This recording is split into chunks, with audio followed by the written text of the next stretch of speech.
বাংলাদেশের রাজনীতিতে এই মুহূর্তে এক চমকপ্রদ তথ্য উঠে এসেছে। আগামী সংসদ নির্বাচনে কাকে ভোট দেবেন সেই সিদ্ধান্ত এখনো নেননি ৪৮%-এরও বেশি মানুষ। অর্থাৎ দেশের প্রায় অর্ধেক ভোটারই এখনো ভাবছেন কার হাতে তারা তুলে দেবেন তাদের মূল্যবান ভোট। পাশাপাশি ১৪.৪% মানুষ সিদ্ধান্ত নিলেও তা প্রকাশ করতে চাননি। ফলে আগামীর নির্বাচন নিয়ে এখনো স্পষ্ট আভাস পাওয়া যাচ্ছে না।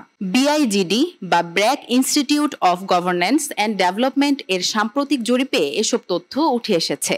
তাদের জরিপ বলছে ভোটারদের মধ্যে বিএনপিকে ভোট দিতে চান ১২%, জামায়াতকে ১০.৪%, আওয়ামী লীগকে ৭.৩% এবং এনসিপিকে ২.৮%। ৮ মাস আগেই একই জরিপে দেখা যায় বিএনপির সমর্থন তখন ছিল ১৬.৩%, জামায়াতের ১১.৩% আর এনসিপির ২%। অর্থাৎ বিএনপি ও জামায়াতের সমর্থন কিছুটা কমেছে, কিন্তু এনসিপির সমর্থন সামান্য বেড়েছে। সবচেয়ে লক্ষণীয় পরিবর্তন এসেছে বয়সভিত্তিক পছন্দে। ২৭ বছরের নিচের ভোটারদের মধ্যে বিএনপির চেয়ে বেশি সমর্থন পাচ্ছে জামায়াত। ২৮ থেকে ৩৫ বছর বয়সীদের মধ্যে বিএনপি ও জামায়াত সমান জনপ্রিয়। ৫০ বছরের বেশি বয়সীদের মধ্যে বিএনপির সমর্থন সবচেয়ে বেশি, আর আওয়ামী লীগ ও জামায়াত অনেক পিছিয়ে।